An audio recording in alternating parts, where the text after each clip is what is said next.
The next step is display the 5 random dice values on the screen. Below the for loop, use the for each method on the list of all dice variable.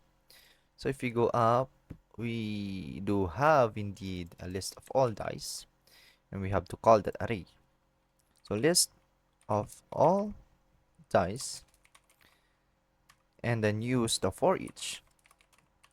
And then for each is used to access an array and then iterate through each of its elements.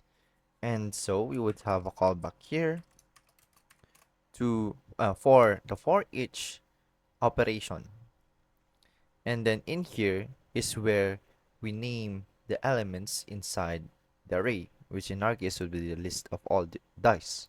And let's name them dice and then index.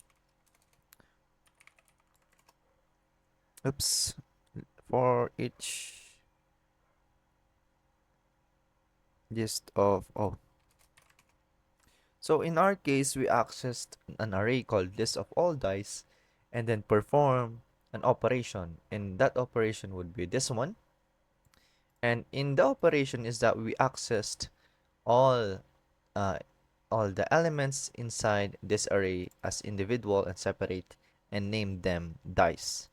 And that will be soon to be used. And then we would access the array and then also access each of its elements, which is the dice, named dice, and then the elements index. So that would be it. Nice.